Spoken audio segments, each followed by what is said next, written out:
Dear viewers, welcome you all to the Southeast University. This is Irene Sultana. As you are studying in distance education program, you have good news. Now you will able to learn your class-based lessons through computer by CD, VCD and website. Now you have an opportunity to access your lecture materials at your home. Southeast University is the first university in Bangladesh which has adopted narrowcasting of lecture modules to its students. Dear learners, today we will present selected lectures of Advanced Financial Accounting. The course code is SET 522. We divide the full course into 4 parts. All lectures are delivered by Mr. Kazi Ashraful Alam. First, we will hear about the conceptual framework from Advanced Financial Accounting course. Please concentrate attentively. Advance financial accounting কোর্সের আলোচনাকে আমরা মোট 4টি পর্বে ভাগ করেছি। প্রথম পর্বে আপনাদের সামনে উপস্থাপন করা হবে আপনাদের লেকচার 1, 2, 3 এই আলোচনাটুকু। লেকচার 1, 2, 3 তে অ্যাকাউন্টিংয়ের খুবই ফান্ডামেন্টাল অংশগুলো নিয়ে ইনডেপথ অ্যানালাইসিস রয়েছে। তবে আমরা খুব সময়ের অভাবে বিস্তারিত আলোচনা করতে পারবো না। আমরা যেটা করব সেটা হচ্ছে আমাদের দ্বিতীয় পার্ট এবং তৃতীয় পার্টে আমরা বেশ কিছু প্রবলেম ও তাদের সলিউশন নিয়ে আলোচনা করব। আর চতুর্থ পার্টে আমরা একটি ওয়ার্কশিট করব এবং এই ওয়ার্কশিটটির প্রতিটা অংশে আমি আশা করব আপনারা আমাকে ফলো করবেন এবং সেইভাবে আমরা এটা বাসায়ও প্র্যাকটিস করবার চেষ্টা করব। মডিউলের লেকচার 2তে আমরা লক্ষ্য করব যে এইখানে মূলত আলোচনাটা সীমাবদ্ধ আছে accounting as an information system এই সত্যটি প্রতিষ্ঠা করার জন্য। অ্যাকচুয়ালি যে কোনো ইনফরমেশন সিস্টেম হচ্ছে যেখানে একটি ইনপুট থাকবে এবং একটি আউটপুট থাকবে, আর এই ইনপুট হিসেবে কিছু ডেটা থাকবে, যেটা আউটপুট হবে সেটা ইউজফুল ডেটা হয়ে আমাদের সামনে উপস্থাপিত হবে। লেকচার 2তে আপনারা লক্ষ্য করবেন যে প্রথমে আছে অ্যাকাউন্টিংয়ের ডেফিনেশন, এরপরে অ্যাকাউন্টিংয়ের স্কোপ, অ্যাকাউন্টিং এবং বুককিপিংয়ের ভেতরকার যে ডিফারেন্সটা সেটা সম্পর্কে আলোচনা আছে। এছাড়া আছে কারা অ্যাকাউন্টিংয়ের ইউজার, অ্যাকাউন্টিং ইনফরমেশন সিস্টেম এবং ম্যানেজমেন্ট ইনফরমেশন সিস্টেমের মধ্যে বেসিক ডিফারেন্সটা কোথায়, এবং সবশেষে আমরা অ্যাকাউন্টিংকে সায়েন্স হিসেবে অ্যাকসেপ্ট করব নাকি আর্টস হিসেবে অ্যাকসেপ্ট করব এ সম্পর্কেও বিস্তারিত আলোচনা আছে। Dear viewers, if I ask you to explain me what is accounting, I know all of you cannot give a definite or specific definition of accounting, but the common definition of accounting may be answered as follows. এখানে আপনারা লক্ষ্য করুন অ্যাকাউন্টিংকে আমরা একটা জায়গায় সীমাবদ্ধ করেছি, কিন্তু এতে অনেকগুলো ফিচার্স ইনক্লুডেড হয়েছে। যেমন প্রথমত এখানে অ্যাকাউন্টিংকে বলা হচ্ছে ইট ইজ অ্যান আর্ট, তারপরে বলা হচ্ছে art of recording, ক্লাসিফাইং and summarising. আমি ভেঙে দিচ্ছি ডেফিনেশনটাকে। অ্যাকাউন্টিং কি?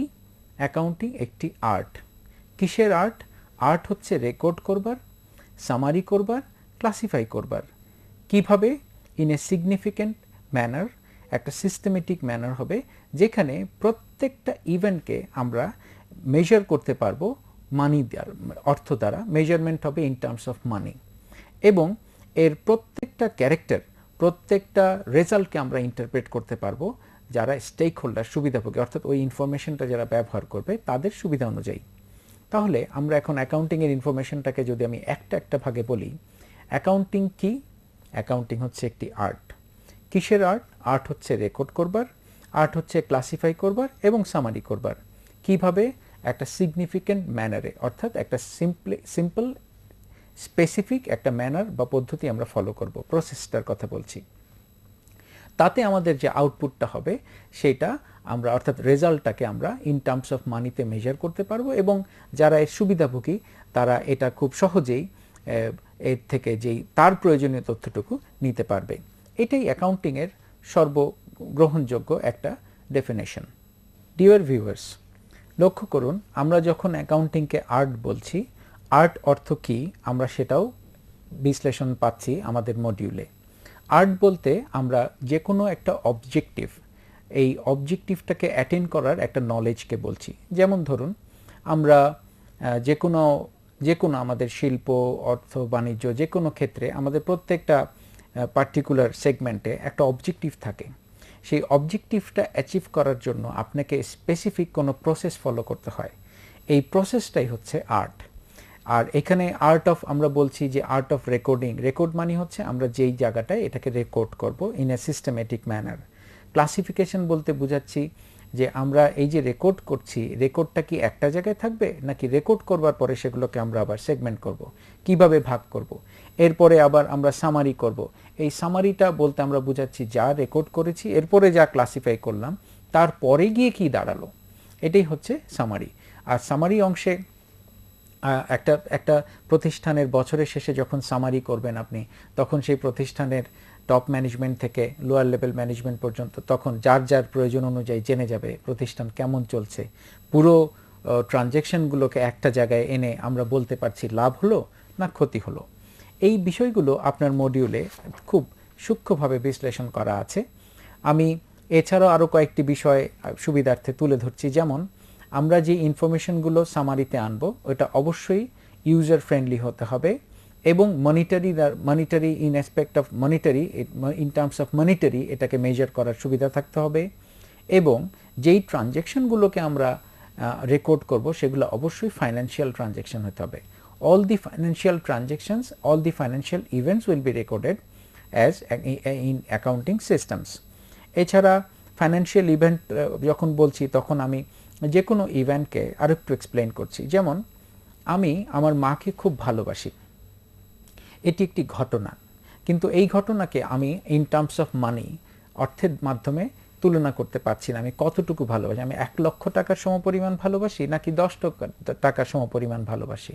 কিন্তু আমি আমার মাকে বা আমি আমার ভাইকে একটা গাড়ি উপহার দিয়েছি বা আমার ব্যবসা অমুক ব্যবসার সাথে এত টাকা লেনদেন করেছে, এগুলোও ঘটনা, কিন্তু এগুলোকে আমরা মানি দ্বারা মেজার করতে পারছি। এই ফাইন্যান্সিয়াল ইভেন্টগুলোকেই বলা হচ্ছে যেগুলো অ্যাকাউন্টিংয়ের রেকর্ডের ভিতরে আসবে। তো ভিউয়ার্স, আমি আশা করছি if you have any misunderstanding about the interpretation of accounting systems, আমার এই ডিসকাশনের পরে আপনারা অ্যাটলিস্ট এই ধারণাটুকু এখন পেয়ে গেলেন যে অ্যাকাউন্টিং হচ্ছে একটা সিস্টেম যেটাকে আমরা আর্ট বলছি, যেখানে খুব সিস্টেমেটিক ম্যানারে যে কোনো ফাইন্যান্সিয়াল ইভেন্টগুলোকে রেকর্ড করা হবে, ক্লাসিফাই করা হবে, সামারি করা হবে এবং যার রেজাল্টগুলোকে প্রয়োজনীয় ক্ষেত্রে যার যতটুকু প্রয়োজন তার সামনে উপস্থাপন করার মতো সুবিধা থাকবে। ডিয়ার ভিউয়ার্স, স্ক্রিনে লক্ষ্য করুন, এখানে যে চার্টটি এখন আপনাদের সামনে উপস্থাপন করা হলো সেখানে বলা হচ্ছে অ্যাকাউন্টিং একটি information system for business decisions. কেন অ্যাকাউন্টিংকে ইনফরমেশন সিস্টেম বলা হলো? এই জন্য যে অ্যাকাউন্টিং বিজনেসের যে অ্যাক্টিভিটিসগুলো হবে তার থেকে ডাটা কালেক্ট করবে, সেই ডাটাগুলোকে অ্যাকাউন্টিং তাদের ডিসিশন মেকারের কাছে প্রেরণ করবে, ডিসিশন মেকার সেই অনুযায়ী অ্যাকশন নেবে। এই পুরো প্রক্রিয়াটি একটি খুবই সিস্টেমেটিক প্রসেসে কমপ্লিট হবে, আর এই কারণেই এটি একটি ইনফরমেশন সিস্টেম। অ্যাকচুয়ালি বন্ধুরা, অ্যাকাউন্টিংয়ের এই মডার্ন ভিউটা আমরা এই কিছুদিন ধরে দেখছি যে অ্যাকাউন্টিংকে আমরা ইনফরমেশন সিস্টেমস বলছি। আসলে অ্যাকাউন্টিং সেই প্রাচীনকাল থেকেই একটি ইনফরমেশন সিস্টেম হিসেবে কাজ করে আসছে, যার রিকগনিশন হচ্ছে এখন। আমরা দেখি যে কোনো ক্ষেত্রে ব্যাংক, বিমা, যে কোনো প্রতিষ্ঠানে এখন এক প্যাক বা অ্যাকাউন্টিং প্যাকেজের ব্যবহার করা হয়। আপনারা নিশ্চয়ই এই বিষয়টির সাথে পরিচিত আছেন। সেখানেই দেখবেন যে কোনো ঘটনা ঘটবার সাথে সাথে ব্যাংক বা অন্যান্য ফাইন্যান্সিয়াল ইনস্টিটিউশনস বা নন ফাইন্যান্সিয়াল বা স্কুল কলেজ যে কোনো ক্ষেত্রে এখন কম্পিউটারের ব্যবহার হচ্ছে। সেখানে তারা যে কোনো একটি ডাটা এন্ট্রিকে জাস্ট একটা এন্ট্রি দিচ্ছে এবং সেটা সেগমেন্ট ওয়াইজ ভাগ হয়ে যাচ্ছে এবং যার যতটুকু প্রয়োজন তাকে ততটুকুই ডিসিশন দেওয়া হচ্ছে। এক্ষেত্রে আমি সাউথ ইস্ট ইউনিভার্সিটির উদাহরণ আনতে পারি। অ্যাডমিশনের সময় একটি ছেলে যখন এইখানে অ্যাডমিশন ফিটা জমা দেয় তখন এই অ্যাডমিশন ফিটা অ্যাকাউন্টস ডিপার্টমেন্ট রেকর্ড করে নেয়, কিন্তু তার সাথে সাথে এটা সাউথ ইস্ট ইউনিভার্সিটির বিভিন্ন ক্ষেত্রে ট্রান্সফার্ড হয়ে যায় এবং আমাদের হয়তো এক একটা সেকশনের জন্য এটা বোর্ড অফ গভর্নর্স হয়তো জানতে চাবে এই বছর কতজন অ্যাডমিশন হয়েছে, কত টাকা অ্যাডমিশন বাবদ পাওয়া গেছে, কোনটা কোন খাতে ব্যবহার হয়েছে।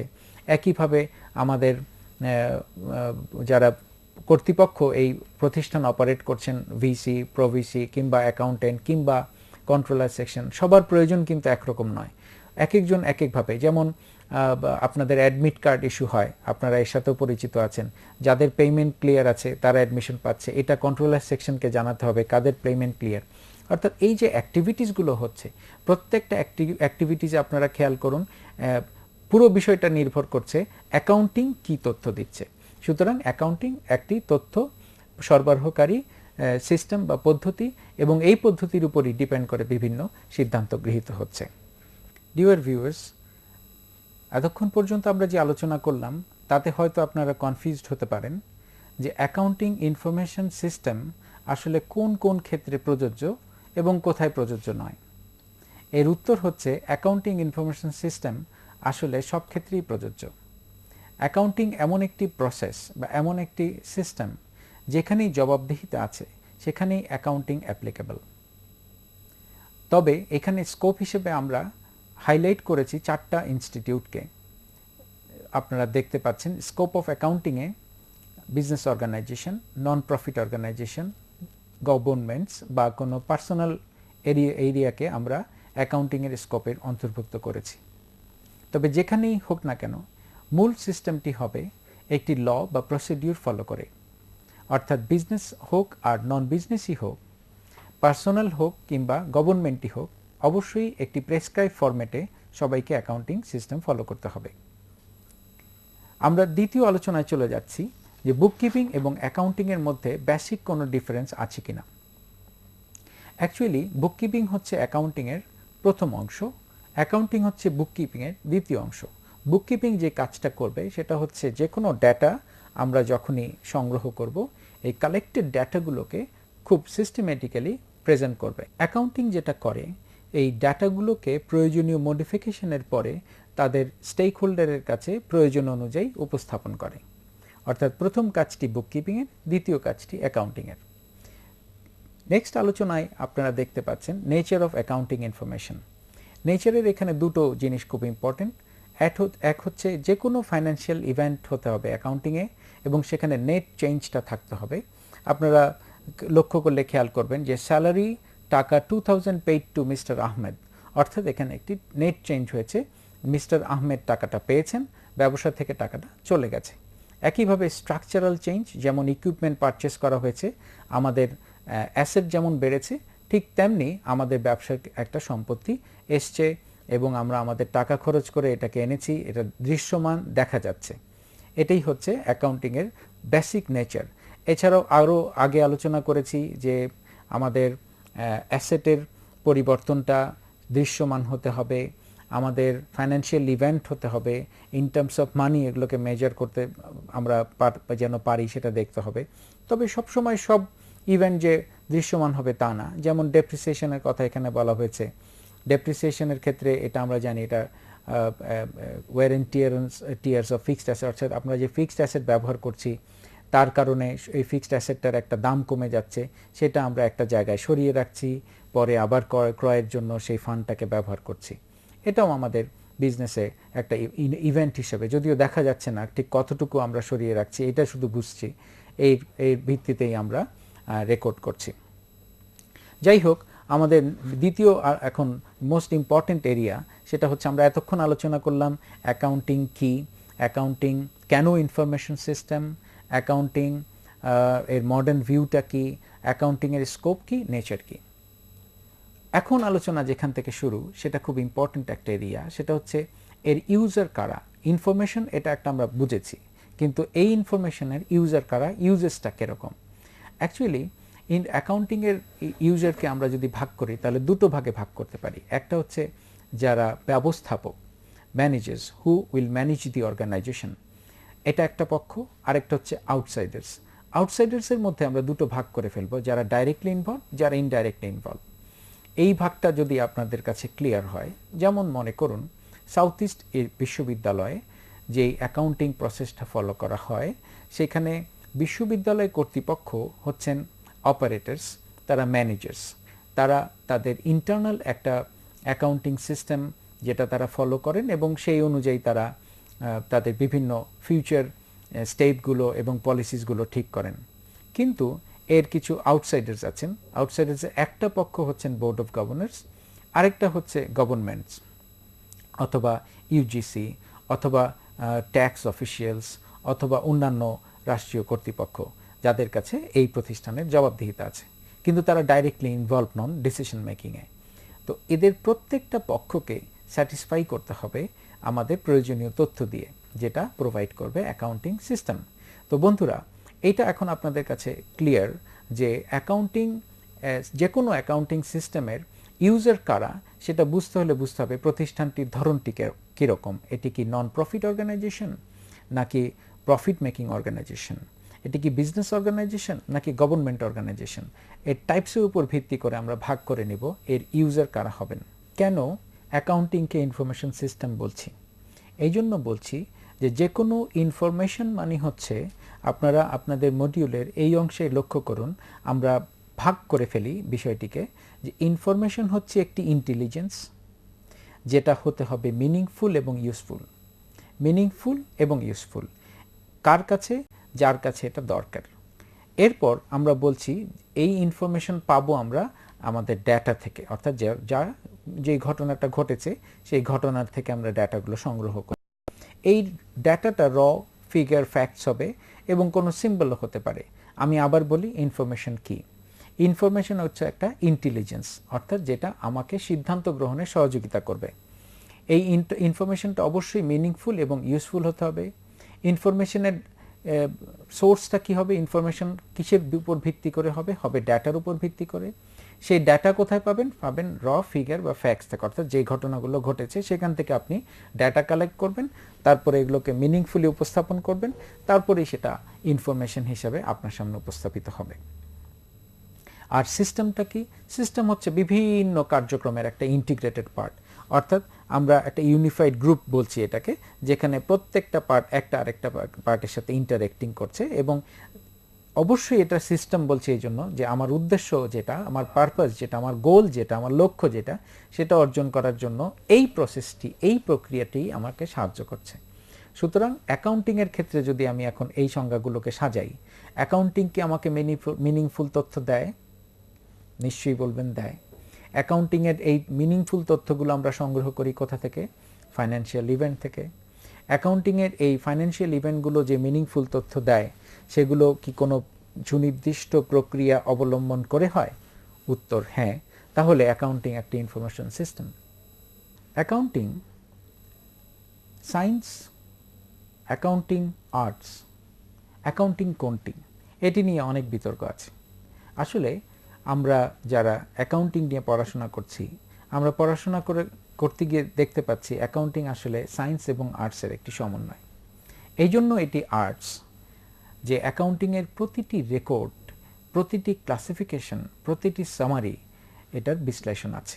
এগুলোকে খুবই এক্সপ্লেনেটরি আইটেম, এগুলো প্রত্যেকটা ইভেন্টকে আলাদা আলাদা করে এক্সপ্লেন করা হয় এবং সেটা ইন্টারপ্রেট করার মতো করেই এক্সপ্লেন করা হয়, ইজিলি ইন্টারপ্রেট করার মতো। সুতরাং অ্যাকাউন্টিং একটি আর্টস। আর এই জন্য সায়েন্স, যেহেতু এটি একটি স্পেসিফিক বা এটি একটি খুবই সিস্টেমেটিক প্রসেস বা প্রক্রিয়া ফলো করে, এটার যেখান থেকে রেকর্ডিং হচ্ছে, যেখানে ক্লাসিফিকেশন হচ্ছে, যেখানে সামারি হচ্ছে, তারপরে ইন্টারপ্রিটেশন হচ্ছে, তারপরে ডিসিশন মেকিং হচ্ছে। সুতরাং এটি একটি সায়েন্স। এই জন্য বলছি যে এটি একটি পূর্ণাঙ্গ সিস্টেম বা পূর্ণাঙ্গ প্রসেস ফলো করে এর ডিসিশন মেকিংয়ের ব্যাপারে এটি তথ্য সরবরাহ করছে। তো এই বিষয়ে আমি আপনাদেরকে একটি অনুরোধ করব, এই লেকচারের শেষে আপনারা লক্ষ্য করবেন বেশ কিছু প্রশ্ন আছে, তবে দুটি প্রশ্ন খুব গুরুত্ব সহকারে আপনি মনে রাখার চেষ্টা করবেন, যা আমার এই পুরো ডিসকাশন জুড়ে ছিল। যে এক হচ্ছে, কেন আমরা অ্যাকাউন্টিংকে ইনফরমেশন সিস্টেম বলছি? কারা এই অ্যাকাউন্টিং ইনফরমেশন সিস্টেমের সুবিধাভোগী? কারা এটার ইউজার? কারা এর থেকে সুবিধা নিচ্ছে? এবং কেন অ্যাকাউন্টিংকে ইনফরমেশন সিস্টেম বলা হচ্ছে? এই পুরো উত্তরটা যদি আপনি আপনার খুঁজে পান তাহলেই এই লেকচারটা আপনার কাছে অনেক সহজ হয়ে যাবে। ভিউয়ার্স, ধন্যবাদ সঙ্গে থাকবার জন্য। আশা করি দ্বিতীয় পর্বে আপনি এইভাবে একই সাথে মনোযোগের সাথে আমাদের সাথে থাকবেন।